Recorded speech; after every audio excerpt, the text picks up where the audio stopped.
Eat Lux your way with the Lux Cravings boxes from Taco Bell. There's the classic $5 box, the indulgent $7 box, and a whole new obsession in the $9 box, the flaming hot grilled cheese burrito. Try the Lux Cravings boxes at Taco Bell today. As sports fans, we may cheer for different teams, but there's one thing that we can all agree on. We want the game to be big.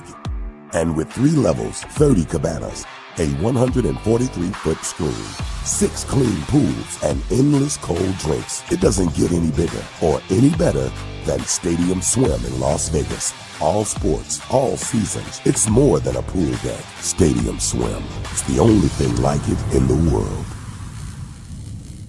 Check out the all-new Blue and Orange store at the Boise State Hall of Fame. The Blue and Orange store has your best game day gear. We're talking jerseys, hats, bumper stickers, car flags, more than 4,000 hats on the hat wall. If you want the best Boise State gear, make sure you check out the Blue and Orange store online at theblueandorangestore.com or the all-new Blue and Orange store down at the Boise State Allen Noble Hall of Fame.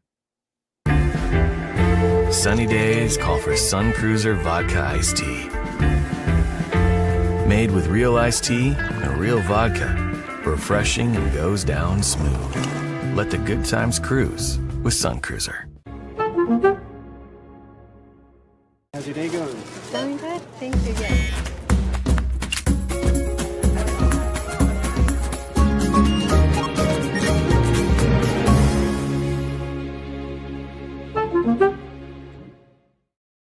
When I want Boise State to win, I trust Coach Rice to lead the Broncos to victory. And when I want the best painting and garage floor coating, I trust rowpaint.com to get that job done right.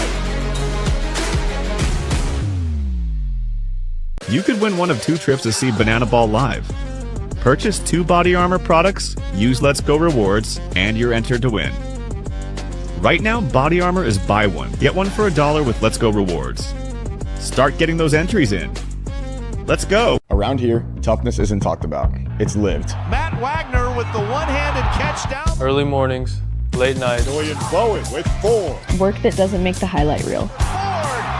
Same mindset, different uniform. This is the blue-collar grit, earned, not given. Tough days don't stop us. They build us. McMillan shoots and scores. For the workers who don't back down, Ford doesn't either. Shannon fires. Lithia Ford of Boise, where Ford begins in Idaho.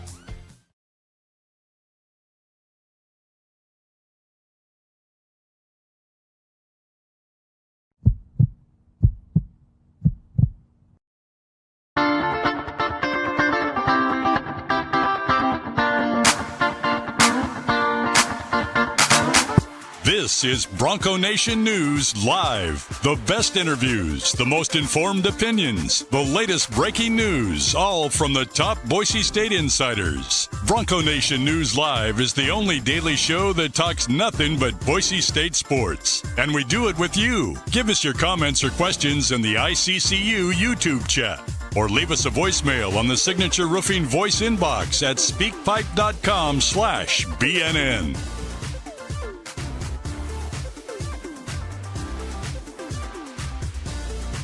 BNN broadcasts come from the Sun Cruiser Studios. Sunny days call for Sun Cruiser Vodka Iced Tea, made with real iced tea and real vodka. It's refreshingly smooth and easy to drink. Crack open a Sun Cruiser and let the good times cruise.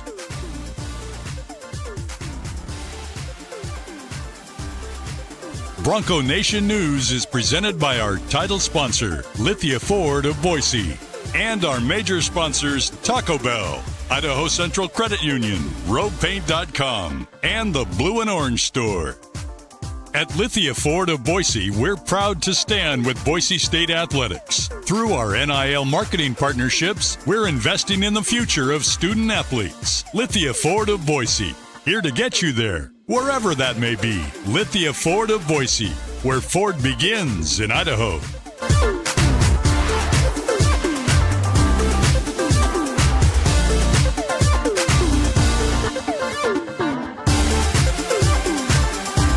Broadcasting from the Sun Cruiser Studios, here's BJ Rains with another edition of Bronco Nation News Live.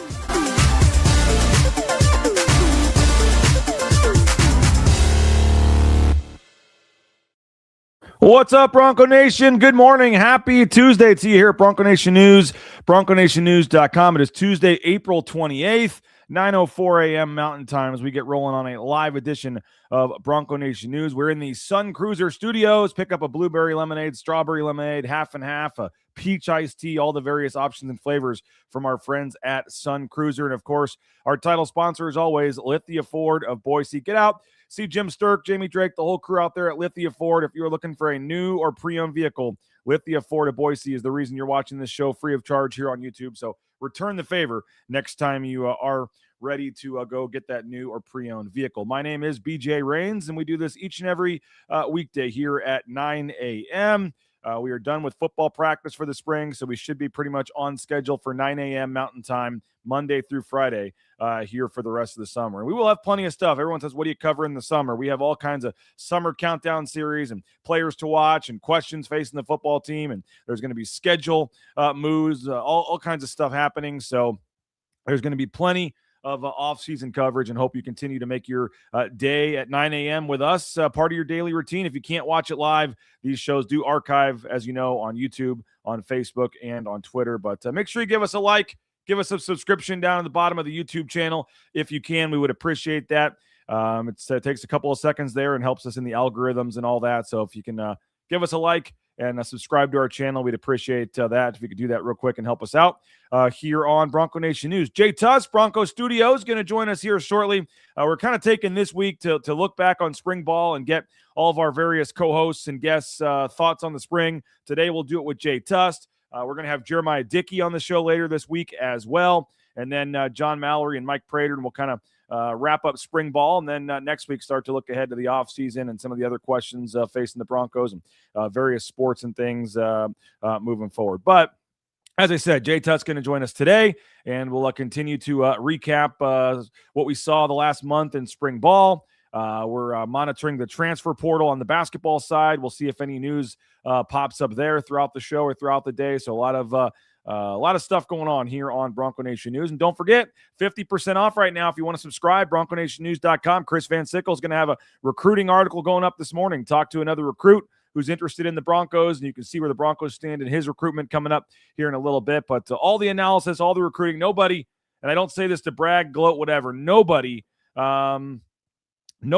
covers recruiting like Chris Van Sickle and Bronco Nation News. So if you're you want to keep up to date on football recruiting, basketball recruiting, Chris Van Sickle, BNN, we got you covered. And right now, just 50% off for an annual subscription. So it's the perfect time to jump on in and subscribe. 50% off, BroncoNationNews.com. Click that VIP button in the upper right-hand corner, and you get a 50% off right now for our spring special. One of our best offers. Take advantage of it, and don't be missing any of Chris's recruiting coverage, Nathan's analysis, Prater's columns, all of our daily news and beat writing and coverage of the team. So BroncoNationNews.com, we would say jump on into the message boards as well. The message boards are a great spot to continue to chat and talk to folks, and you guys do a great job in the chat here, kind of chatting with each other on YouTube, but you can keep that going 24/7, no pun intended, on our message boards at Bronco Nation News. We have the free boards, football, basketball discussion, and the VIP board as well, where you can jump in and become a VIP subscriber and get some of the insight and nuggets and behind-the-scenes stuff. And again, 50% off right now, BroncoNationNews.com. Jay Tust joins us, Bronco Studios, like he does each and every Tuesday.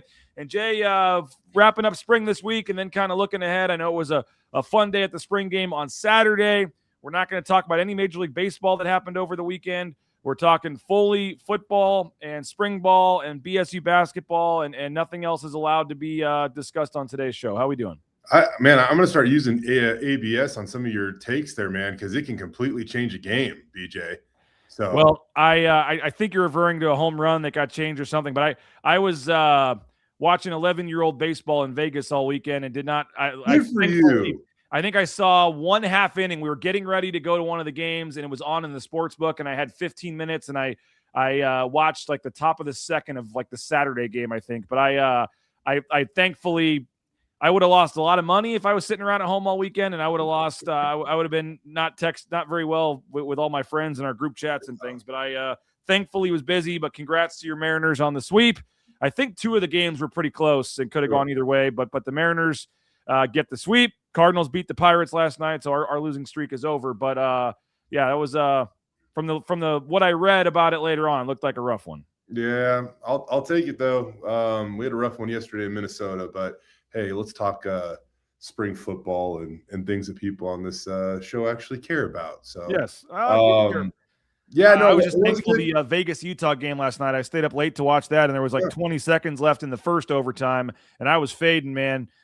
Still kind of catching up on sleep from the weekend trip to Vegas, and I just playoff hockey, man. There's just something about it. You can't turn it off, and so I was like just thankful that I didn't really care who scored, but I was thankful somebody scored and was able to go to bed before that second overtime. But nothing beats playoff hockey. Nothing beats sports in general, I guess. So, yeah, it was a fun weekend in Vegas. It was sad that I missed the spring game, but I know you had it all covered for Bronco Studios. Chris and Nathan did a great job. Mateo and Canyon, the whole crew, I appreciate them. And then even got Johnny and Prater to come host our post-game show over at the James. So they filled in admirably for me, probably better coverage than if I had even been there. So I appreciate all of them for that. And so glad to have you on today because yesterday I was going solo and trying to talk about a game I wasn't even at. So this is way easier to do. But it was just kind of the, Jay, 1 of 15 practices. I think it's a little different than in years past where we didn't get to watch a whole lot. And the spring game actually, I don't want to say meant something because, I mean, yesterday or Saturday meant something. But I think that in the past it was a lot more put on the spring game because we hadn't seen much the last month. But we had seen pretty much every second of every practice except for the 2 scrimmages. And so it was kind of, for us at least, just practice 15, so to speak. And I know that's how the coaches kind of see it as well. But, it was a good spring. No serious injuries. A couple of guys went out here for some small stuff, but I don't think anything that's going to affect the season. It feels like they got a lot done. I think we got some questions answered, some questions we still have. But I guess just to kick it off, what were your general thoughts of what you saw on Saturday? I mean, I thought it was a productive spring. I thought that, when you look at Saturday's scrimmage, you're exactly right. Like, we had the chance to watch a lot of practice this year. So when it came to position battles or depth charts or seeing an up-and-comer like Rashawn Jones, I mean, we saw a lot of that during practice over these last few weeks. But I think one thing that I really liked about the spring game this year is it actually mimicked a game. Like, so many times you're watching a spring game and they have convoluted point systems and you don't really know what the hell's going on. And it was really easy and simple to follow. We had one-on-one drills before the scrimmage started, and then during halftime, and then in between you had something that looked like a game. There was a running clock in the second half, so the second half flew by. But for the most part, we actually got to see these guys play football, and I thought it was a fun format, and I think the fans enjoyed it. And although it wasn't warm, it also wasn't necessarily cold. It always seems like one of the windiest days of the year is on the spring game. I have no idea why.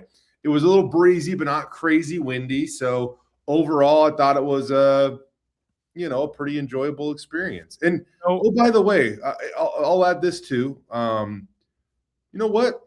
Tackling was pretty good. And I know that's been a big emphasis. They've gone live a lot this year, but if you go back and you watch the spring highlights and things like that, like outside of Sire Gaines trying to just, be a grown man at times, which he's tough for anybody to tackle, tackling was pretty darn sound in the spring scrimmage. Yeah, and that was one thing that we talked about was, what do you want to see in the spring game? And it was like, well, the tackling, they put so much time and effort on it. It better look a little better, at least in the spring. And I was, it sounds like from the, Spencer Danielson's post-game press conference, Jay, like there's no way they can do it as much in the fall because you're just too close to the game. But it sounds like that definitely like future springs, but it sounds like maybe even in the fall a little bit, they're going to want to try to, stick to this plan because they really liked how it worked. Yeah. And for how physical and how physical the spring practices were, how often they went live and stuff. I don't know. I think that you see they came away pretty darn healthy. I just felt like a productive spring, man. Like, it's so funny because I think anytime you get to watch these guys go through a spring, you're going to notice things. And as Spencer Danielson even said in his post-game press conference, everybody walks away from the spring saying, hey, I like the progress we made. We did good, things like that. And so I agree with them. Also, mentioning that we generally feel this way, but I don't know, man. It just felt like I whether they're better or worse, I think they're good. I think they're changes for the best, I think, unquestionably. But it just felt like there weren't any distractions this spring, man. Like it just felt like everybody's on the same page, high intensity, high effort, super productive practices. They got a ton of work in the allotted amount of time that they had. I liked what I saw this spring overall, man. Now, a lot of individual talent and, guys that I know for fans, at least, one of the things that we talk about a lot, Jay, is like, okay, let's, we kind of hype a guy up or say something or talk about a guy doing great. And then the spring game is the chance for the fans to finally get a look and see what that guy can do. I do have a clip here. I'll see if I can play it and pull it off here. Yeah. This was Rashawn Jones, the one-handed touchdown grab. Chris Van Sickle, Mateo from BNN on the camera here. I'm playing it off our Twitter account. But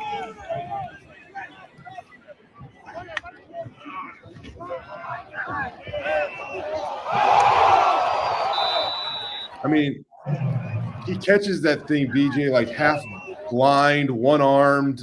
I mean, he's not even looking at the quarterback or the ball necessarily when he makes his catch. Yeah, pretty impressive. And if I freeze it right, look, caught it off, used his forearm there to kind of pull it back the in. ball runs into his forearm. I mean, like, this catch was incredible, but I still don't think it's almost like in baseball, BJ, how, outfielders are really good at working the wall and robbing home runs. Like if you try to do that in real time, real speed, those guys make that stuff look so darn easy. But it's not. And like Rashawn Jones goes and pulls off that catch and you're like, wow, what a catch. But again, like you kind of paused it at a perfect time. He puts his arm up, the ball runs into his forearm, and his head is like, he's not even looking at the QB or the ball necessarily because of the way he's like positioning his body, and he still somehow comes down with this blind one-arm catch for a touchdown in his first public, college setting. Yeah, it was and it was cool. I was I guess happy that fans got to see kind of what we've been talking about all month. I agree, BJ, because we just live in a day and age where I think that fans have a tough time at times getting really attached to players these days. But, you look at the football team's ability to really retain some of their elite talent. Now they have a young kid. It wasn't a bad pass. Now they have a young kid that comes in from Idaho and is making a bit immediate impact. Man, it's cool to see. Now, Robbie Robinson did ask, Jay, do we think there's more hype because he is a local kid compared to a guy with the same ability coming from somewhere else? Robbie, like, legitimately a great question, but the answer is unequivocally, absolutely, in no way, shape, or form, yes. Like, he is, I mean, I don't care where this kid was from, coming in and doing this as a freshman. BJ, if he was a former 5-star player that was transferring here for his final year of eligibility, the spring he just had, we would talk about in the same way as a true freshman coming in from Rocky Mountain High School. Like, he had a phenomenal spring, and I'll pump the brakes just a little bit because he's got to play in a game. Like, and Spencer even said that in his post-game press conference. But man, he had, I don't know, man. BJ, I don't want to be too reactionary here, but if you went through the roster and wanted to determine like who had the top 5 springs on the roster, I almost don't know how he's not in that top 5. And it's crazy because I don't know how all the rules work exactly, Jay, but I mean, he got so much hype this spring that like if they had that second portal window, you wonder, like, it sounds crazy. Been here for 4 months. But with the second portal window, you wonder if he had already done enough that like could have raised his stock, and some Oregon or somebody realized they missed on him and they're like, oh yeah, we'll give you $1 million. Come over and play wide receiver for us. I mean, at least they got him for a year. I mean, I don't think Vlad, that is, I guess anything's possible with NCAA rules these days, but there is only one transfer portal. It is over. And I do think that avoids a problem like this. And somebody else mentioned, Jade, do you think it helps the team focus not having to worry about a spring portal window. And I know Spencer 1,000%, Danielson, Bob. huh? 1,000%, Bob. Like, yes. I like even last year, like I know that so much happened since then that maybe it's forgotten about, but they lost their starting linebacker to the transfer portal after the spring last year. I mean, like Andrew Simpson was a dynamic playmaker he was also different, in terms of his ability than what else remained in that linebacker room after he transferred. So knowing like you've got your team, you've got your pieces, you're not like wondering, even as spring ball goes on, you're not having to re-recruit your roster at that point in time so you can focus solely on the mission, which is getting better at football as a team.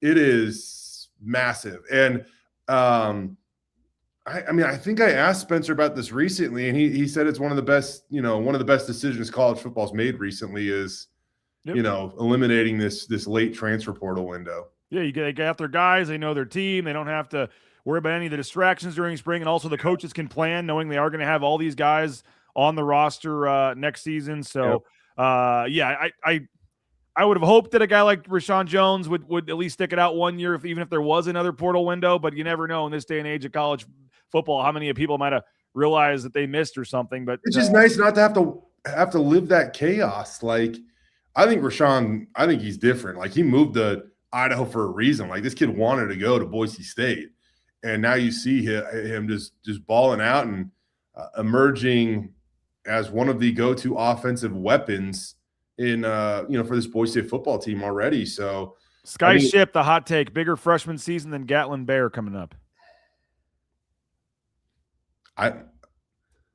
Honestly, it's nothing against I think that Rashawn Jones is going to have opportunities, and I don't know the Oregon situation well enough to understand that, but Rashawn Jones is going to be a player and have a role in this offense this season at Boise State. All right, we're talking Boise State spring game. Jay Tust, Bronco Studios, our guest. Plenty more to get to with Jay momentarily, but I do want to thank a couple of our great sponsors that make this show possible and free of charge for you to watch on YouTube. And that starts with Lithia Ford of Boise, our title sponsor. Whether it's a new pre-owned vehicle, now's the perfect time. Get out and see Jim Sturk and Company, Lithia Ford of Boise. You can view their full inventory of vehicles online at lithiafordboise.com. Sun Cruiser's got that new blueberry lemonade flavor. They've got strawberry lemonade, pink lemonade, the half and half, the iced tea flavors as well. Talking peach, raspberry. Sun Cruiser, perfect time. Low calorie, low carb. Check out a Sun Cruiser and pick one up today. Idaho Central Credit Union, ICCU.com. Best in the business, folks. The mobile eBranch online banking, so easy to use. You don't realize what you're missing until you make the switch to Idaho Central Credit Union. They're now part of Learfield and taking on with Boise State as a sponsor and having NIL deals with some players. So Idaho Central Credit Union, they're doing a ton for the community with giving back with donations. They did that for the made free throws inside Extra Mile Arena. So now's the time, folks. You may think you like your banking experience, but I promise you, make the switch today, ICCU.com. Jay, today is the day. It started at 9 a.m. If you were lucky enough to be in Group 1, today is the day for the Banana Ball tickets, the lottery. Don't forget, folks, if you're on the list to buy the Banana Ball tickets, today is the day. Throughout the day are the various times that folks can get on there and buy the tickets for Banana Ball on the Blue. But if you weren't lucky enough, well, we got two chances for you thanks to our friends at Jackson's. You can go see the Bananas in Eugene, Oregon, or see the Tailgaters and Party Animals right here in Boise. When you buy 2 body armor products, you get the second one for $1. You punch in that Let's Go Rewards phone number, and you have a chance to win 2 tickets to see, I guess one of 2 trips to see Banana Ball later this summer. So Jackson's, get those body armor products and go see Banana Ball from our friends at Jackson's. TacoBellWorks.com. In between baseball games on Sunday down in Vegas, there was a Taco Bell across the street. Ran over, got my son some crunchy chicken cantina tacos. And I don't think it was any coincidence. Jay went out and ripped still chewing his taco and ran out there and ripped a double down the right field line. Taco Bell, folks, they can work miracles for anybody. SON Management Group, the Nicolason family, so many great options. They're adding to the menu daily. Go visit a Treasure Valley Taco Bell location today. Jay, do you have your jacket yet? Do you get one of these for free? Is this the swag they give out to Boise State folks? The 40th anniversary on the blue jacket here? I did not get one for free, but I may or may not be getting one, but I probably am getting one thanks to the people over at the Blue and Orange store who make stuff that's way too cool to pass up. So have you seen it in person? Do you have anything to add to this?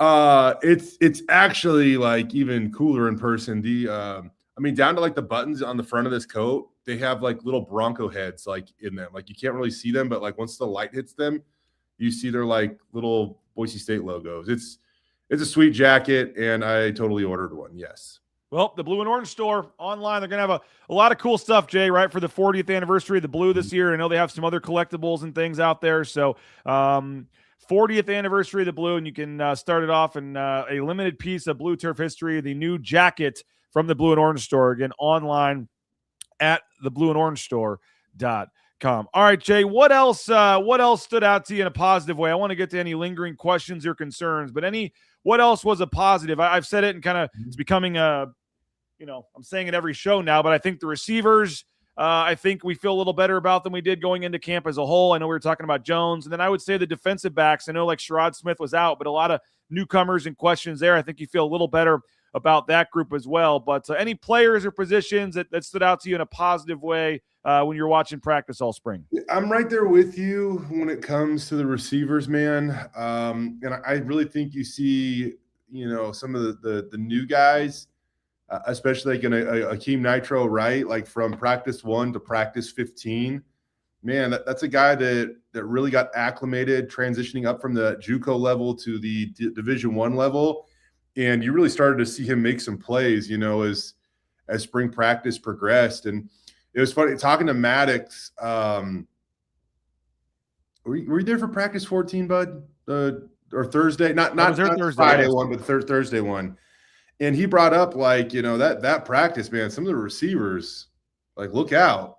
And that was a practice where a lot of receivers made some really good plays. Would you agree? Yeah. Oh yeah. Thursday practice 14 was as intense of a practice as I've seen for practice 14, and they were going at it both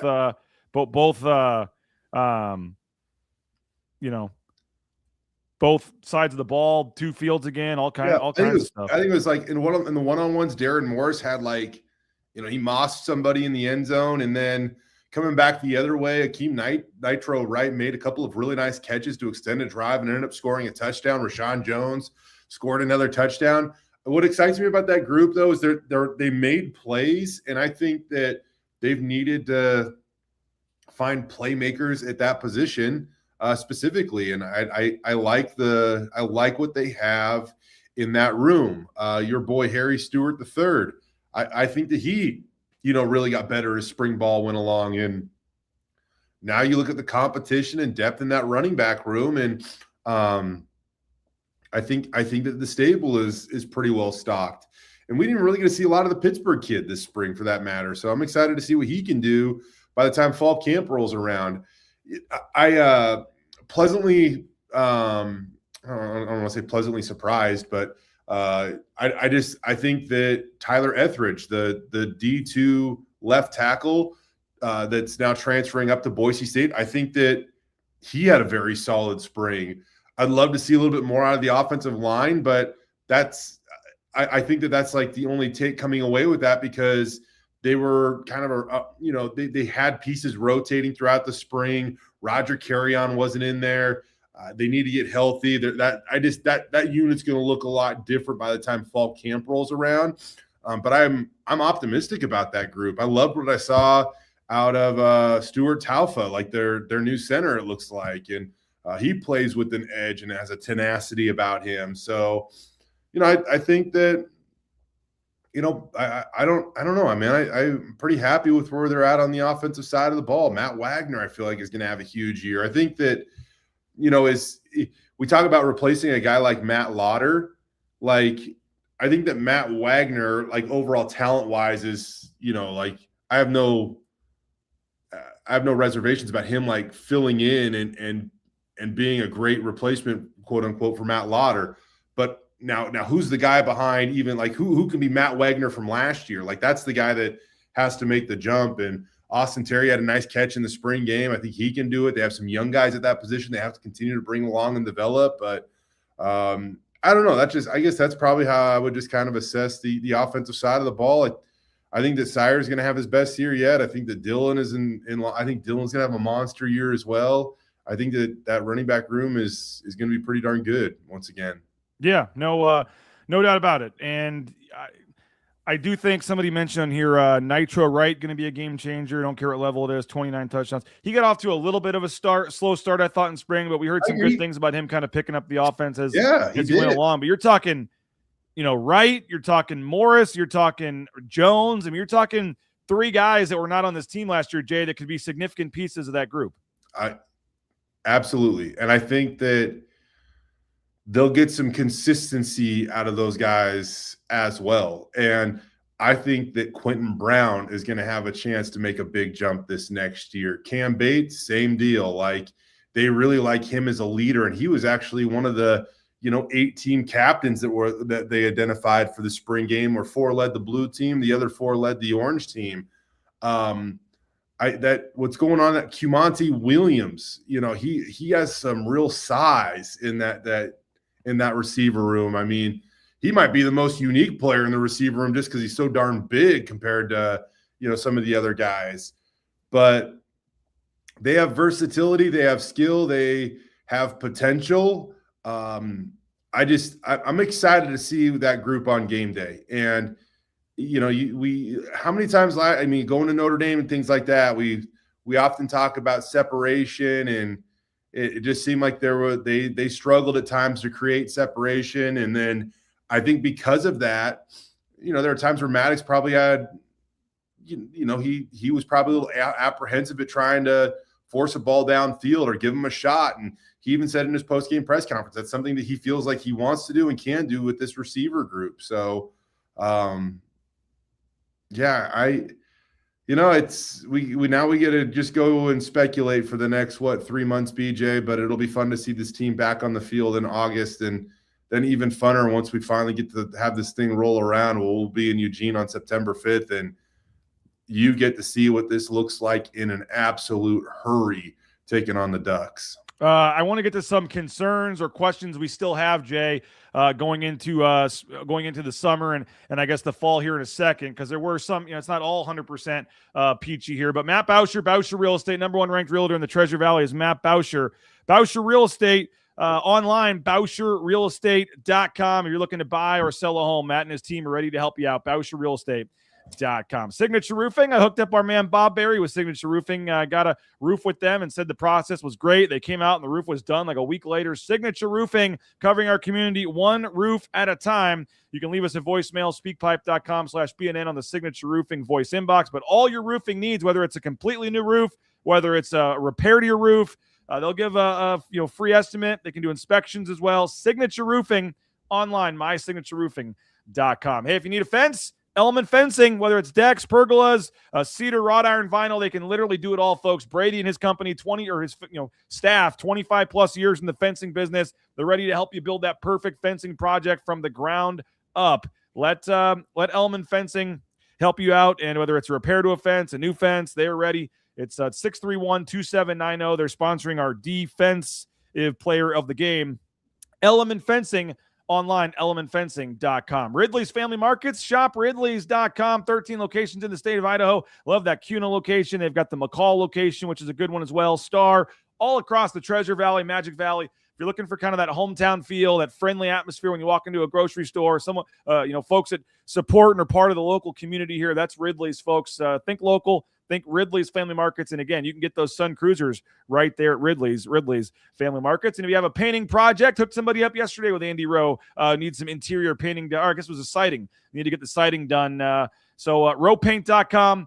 They can help you out. All your painting needs, interior, exterior. Tell them you heard about it on BNN. They'll hook you up, 991-0566. All your painting needs, rowepaint.com. All right, Jay, any concerns? And there's a couple in the chat here. I guess Johnny had mentioned on the post-game show he's a little concerned about the overall size of this team, and he thinks it's a small team, and there's multiple chats in here about that. He says, are you guys worried the team looks smaller than usual, or are they just quicker and faster? I mean, certainly you look at the size of the receivers, and that's one area that you can say, sure, that you're losing a Chris Marshall, and you don't have the Prince Straughns of the world, and some of these bigger receivers, and it's a lot smaller guys. Defensive backs are a little bit smaller as well, but where are you on the overall size of the team this year, and is that any kind of concern?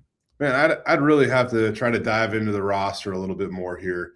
I guess one thing that I'd mention, like, again, like on the offensive line, you don't have Roger Carrion out there competing, so maybe they do seem a little smaller up front. On the flip side of that, man, a guy like Jaden Virgin Morgan right now looks like an absolute tank. I think when you look at that linebacker position, maybe you want to bring it up there just because Sam Brooks is a little bit longer. Like I don't like if you're looking for like the Leighton Vander Esch body type, like yeah, they're a little bit smaller than that. But I don't know. To call it a concern at this point in time, I don't know if I would go there. Yeah, somebody asked about the trenches too. Are they small in the trenches? Honestly, man, like I don't know, like a couple of the you want to talk about guys that really came along throughout the spring.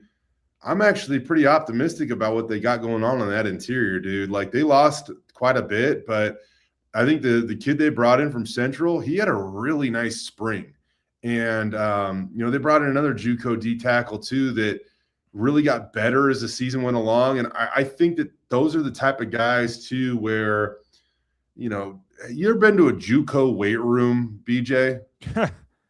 Not exactly the same as walking into the Blameyer. Yeah, and also they don't have Ben Hilgart stocked up in a JUCO weight room as well. You get those guys in a weight room over the summer with proper nutrition, proper training, all of that stuff. Like even those guys are going to look different by the time fall camp rolls around. And that might sound like an excuse, but I truly believe that, man. Like I played a couple years of JUCO ball, and it was all up to you to train. I mean, there was nobody there helping you, and if you didn't go to the weight room, there was nobody there to hold it against you either. Like, it all came down to how you played. So it's funny because at some point in time, there was somebody that even mentioned they've never even been in the position to like utilize team training throughout an off season before, and so those are the guys that I expect between now and when we see him in fall. Like they're going to make these big jumps, I think. Anything else in terms of a concern, Jay? Just we talk about the size, but I mean, is there still a position out there that you think's a little lacking a little depth? I know some people are still wondering about linebacker and what you're going to see there. What in terms of sorry, I got a text that just got me excited and nervous. So Tyron Stokes, the number one player in America for basketball that's deciding between Kansas or Kentucky, will announce at 2:30 today on ESPN's NBA Today. All right, so I'll finally get. They're going to say on BNN. No, nothing BNN Boise State related. Sorry. I just want him to pick wherever so we can move on. Sorry, that's totally off topic. I think that I want you want to see these guys prove it at linebacker. They got some young guys that they're moving around a little bit, but Monatuioti, I like his potential. I think Bowen Phelps has the chance to really break out this year. He does things the right way. He's a leader. I also think he really embodies similar in the sense like an Alexander Tubner or somebody, like just like the real blue collar, like this is what Boise State football players are supposed to be. You tell me I can't, I prove to you I can. And now look at him. He's in the position to be a starting linebacker here at Boise State. So if you want to point to that as a group, like if you're ranking them all, I want to see that group continue to thrive and grow. And I'm not so much concerned about the secondary because I do like a lot of the pieces back there. But overall, like Ty Benefield was a really productive dude back there. Jeremiah Irby and Amarion McCoy on the field were very good at times last year. And so I like what they have in that room. We didn't even get to see a guy like Sherrod Smith this spring as he's rehabbing an injury. Jericho Washington Jr., the transfer from Kennesaw State, had some really nice moments, I would say, during spring ball. But that's a group that I think that you continue to monitor as at the start of next season, just to see how it goes, because again, pretty big shoes to fill with some guys in that secondary. And I was just seeing apparently Dane Brugler of the New York Times released his first round. Yeah. So Ty Benefield at the moment it's funny. Somebody called him a former Boise State football player, Ty Benefield, and I get that that's the case. But right now, he hasn't played a game for LSU. So if you are projecting him to be a first rounder, it's because of everything he did at Boise State, in my opinion. So, a tip of the cap to the Broncos program for that development. Every time I get on social media, he's making a play, though, and he's a good kid. I wish the best for Ty Benefield, man. Do you think he would have been in that mock draft, Yes. though, in the first round if he's still at Boise State this year, right now, from Dane Brugler? Well, that just shows you how ridiculous it is. Because no, probably not. But, again, everything he's done to this point in his career is because he's what he done at Boise State. So you change the logo on the front of his jersey and that changes things. He's still the same football player. So I would hope that would be the case. I also, I'm seeing how the NFL draft went this week, and I know there was a lot of talk about the G6 and lack of draft picks and all that stuff. Ty Benefield would have been a day 2 pick, man. I could be wrong. I'm not an NFL scout, but in my opinion, in another world or another era of college sports where somebody couldn't swoop in and pay him a significant amount of money, and his option at this point in time was to, come back or go to the NFL and make significant money, I think that he would have been able to leave early at Boise State, go into the NFL, and I think he would have been a day 2 draft pick, meaning second or third round this year. He would have been one of the top G6 players drafted this year, and it would have given Boise State 2 top 4 round draft picks. And based on what I heard, Jay, he would have, Boise State would have made him, I think, the highest paid football player, at least in program history. And I think that he ended up getting 3 times. I mean, it was another one of those kind of Drew Fielders where it's hey, man, best of luck to you. He ended up getting an offer that was kind of hard to refuse from LSU. And so good for him.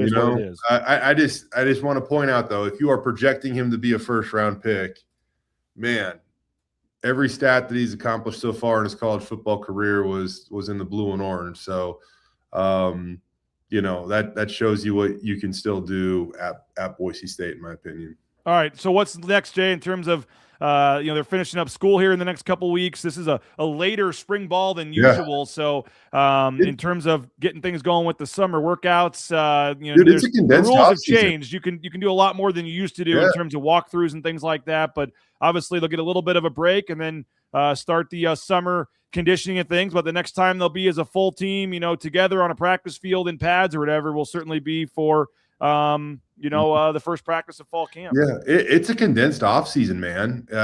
Usually those guys have to be back early June, but it's because of the way the calendar falls this year, Memorial Day is really early, I believe. Is that right? I think that's the case. I think Memorial Day is super early this year. So that means they're going to be back a little earlier than normal this offseason. I believe. I'm not positive, but that's just always been Memorial Day is kind of that last weekend, and then you come back and you report, and then you get involved in the summer weightlifting and all that fun stuff. But it's going to be a pretty tight off season because you're looking at maybe a month off, and they still got to finish up school. So by the time that's over, get a couple of weeks, maybe 2-3 weeks to go refresh and recharge, and then you come back here and you start to really build up and ramp up towards the 2026 season. And I know they have a couple new guys that'll show up in the summer that haven't been here, Jay, but for the most part, it's become, more and more guys showing up at the semester, and you're just too far behind if you don't. So it's not the same as getting a whole new group of players on campus in the summer as it used to be either. So they'll have a few new guys, but that for the most part, most of the group was here. Yeah. And that's also a massive benefit of what we saw in the spring is a lot of those guys that we mentioned that really would be Harry Stewart or Akeem Wright, the interior defensive lineman. Those guys got here early. They went through a spring ball, and now, we even heard it with Jaden Mickey, for example. When he first arrived at Boise State last year, he did not get here until the fall. And so we can see, Jaden's a natural leader, man. I think he's very comfortable in that role.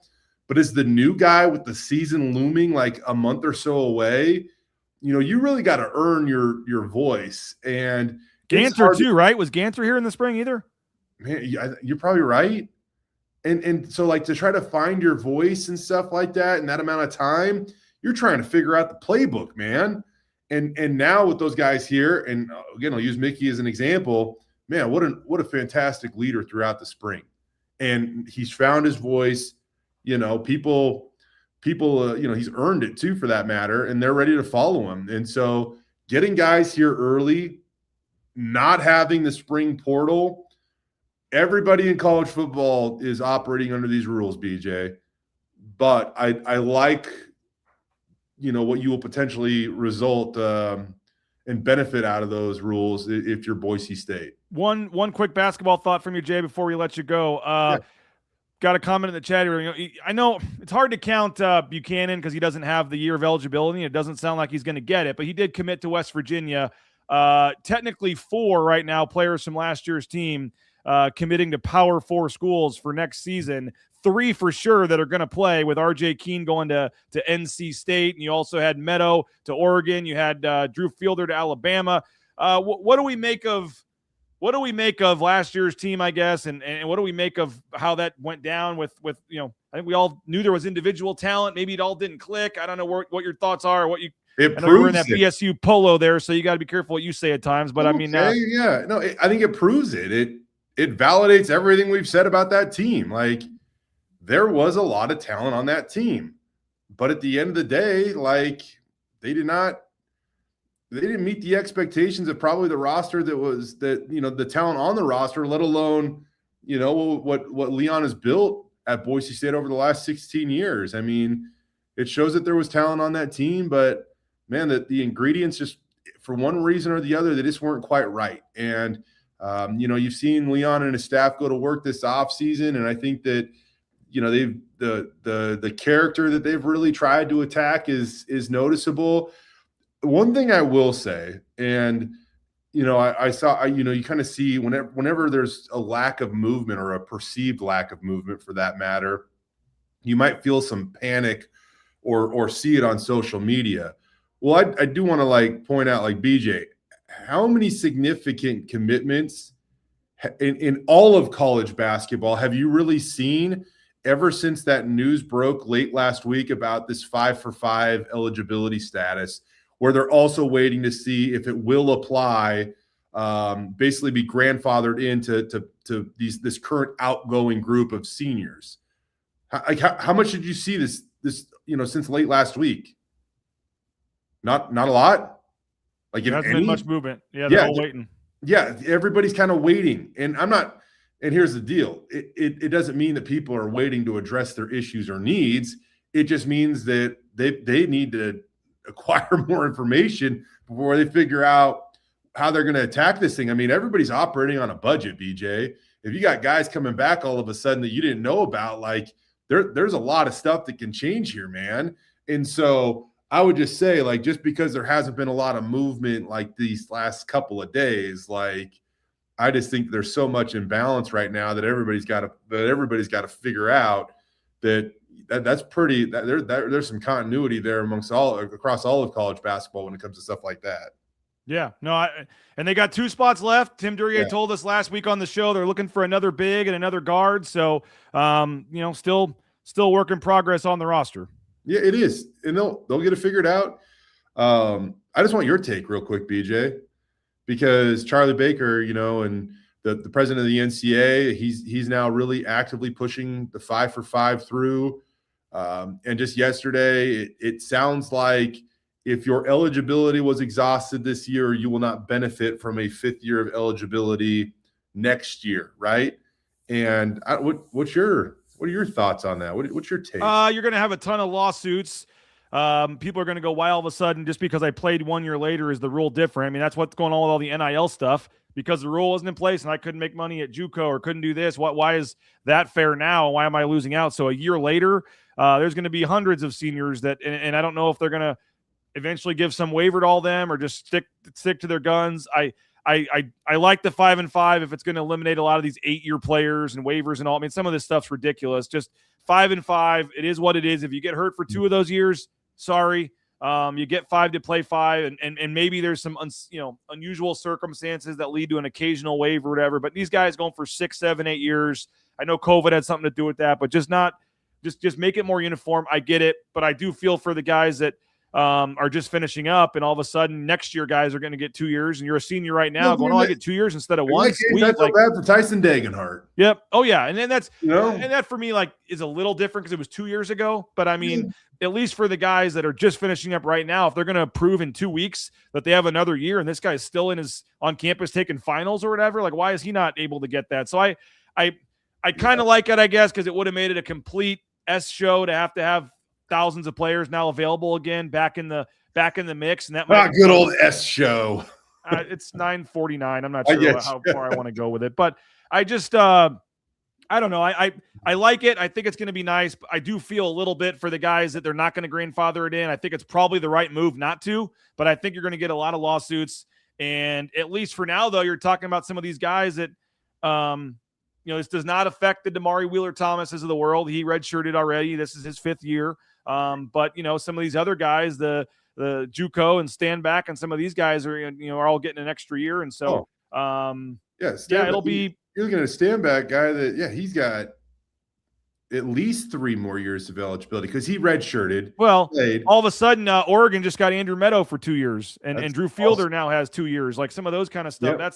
Those are the guys that it impacts. In terms of the immediate. But if you're projecting long term with some of these guys, you're getting 4 years. I guess 3 because Standback redshirted, right? So maybe that doesn't change a whole lot for him, but you're getting, it's probably the right way to do it, to say we're just going to do it from here on out moving forward. But I guarantee you're going to have people challenge it. And the rule itself, I'm cool with, but maybe that does change who Boise State looks at for the last 2 spots. If they can get a guy that has 2 years left instead of 1 or something like that. It very well could. I think the thing that's interesting for me is that, if you do look at a guy that, because of, how he would have utilized red shirts or got hurt or something like that, and like under the current structure might be able to actually stay in college for 6 years, do they actually lose a year of eligibility now? You know what I mean? Like, because technically there was once upon a time, was it DJ Harper? I think it was DJ Harper back in the day, where he got basically. He was the first player, I think, to score a touchdown in 6 straight seasons. Yeah, but it's because he was able to redshirt. He had a medical redshirt, and so he was able to be in college for 6 years, following the rules, right? But now, if you're like one of those players, do you lose that 6th year? That's my question. Yeah. I don't know. There's still a lot to iron out, but the fact that they're doing this pretty quick and saying, but it's not going to count for last year. It's going to be some growing pains right now for this year, but once you get long-term, I think it's going to be better. I agree. Jay, give us a plug on the way out. I know you had the JUCO kid on the show. You've had all these guys on the show. You've been doing a little traveling for the show here. We saw you out at Hillcrest and doing out at the beach volleyball. I think you're taking the show on the road. But what's either some recent episodes or future episodes that you want to plug here on Bronco Studios? Yeah, yesterday we actually had a nice conversation. We had Grace Foster, newest member of the Boise State women's basketball team, on. Sam Ehrlich, a professor on campus here, talked about the 5-for-5 rule. I think kind of another interesting thing we talked about yesterday was the new Pac-12 logo. And had Chris Coots on, and he showed us some of the Boise State colored Pac-12 logos. So the alternate logos, despite all the crap you saw on social media over the weekend, it is the Pac-12 logo that we all saw, and it will either be blue or it will be orange for now. Not a mix mash color scheme, whatever. It is blue or it is orange. And so we kind of talked about that, but coming up, over the next couple of days, we're going to talk with Leah Chung of the Boise State women's golf team. She won the Mountain West Championship last week. And I think we're going to actually have Mr. Tim Keene try to hop on for a few tomorrow to talk about his latest left tackle going into the NFL. So there you go. Hopefully I didn't jump the gun on that one. We're trying. It is technically their off season now, so we'll be grateful for any time. Yeah, your Bronco Studios. It's an honor and a privilege for those guys to get off the golf course or whatever else and come in. It's an honor and a privilege to not have to be here if you're those guys, considering the amount of time they pour in. So I'm not going to hold him to it, but hopefully Tim's awesome, as you know. So we'll keep our fingers crossed. Well, appreciate it, Jay. We'll let you roll. I know you got a lot to get to. Get ready for tomorrow's show, but appreciate you for hopping on a Tuesday, and and we'll fall camp will be here before we know it, but there'll still be plenty of off-season stuff to discuss and talk about, and we'll do it next Tuesday, man. We appreciate it. All right, brother. Thank you. Congrats again on the Mariners.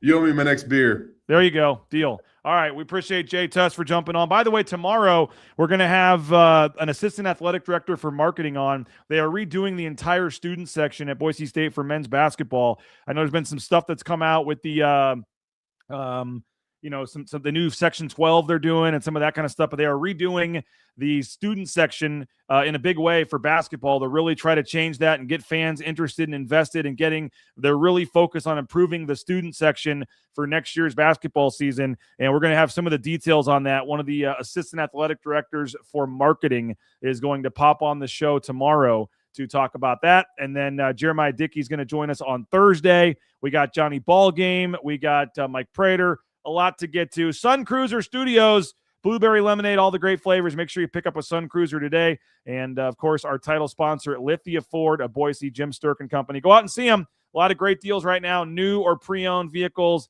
Lithia Ford of Boise. They've got Spencer Danielson in a vehicle. They've got Jeremiah Dickey in a vehicle. A lot of players, Matt Wagner. If you want to return the favor and support somebody that is literally supporting Boise State about as big as anybody, that is Lithia Ford of Boise. Again, view their full inventory online, some of the specials and deals at lithiafordboise.com. Appreciate you guys. Hope you have a great rest of your day. We'll be tracking. We have all kinds of information and things that we're putting up at BroncoNationNews.com.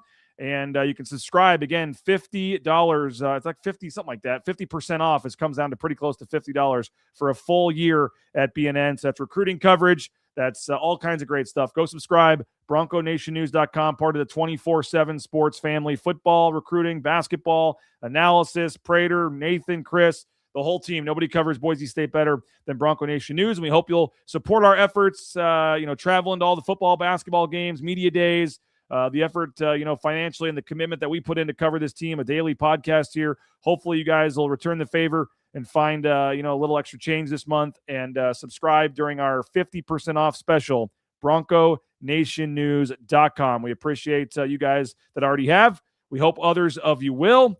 And we'll see you at 9 a.m. tomorrow. Go subscribe. Check out the message boards. There is a free board if you're unable to pay. We have free message boards. We're getting those going and increasing the comments and things in there. So we'd love to have you jump in board. BroncoNationNews.com. There's a football board, a basketball board. And if you're a subscriber, there's a VIP board as well. So have a great rest of your day. We'll see you at 9 a.m. tomorrow. And we'll see you online. Bronco Nation News, BroncoNationNews.com.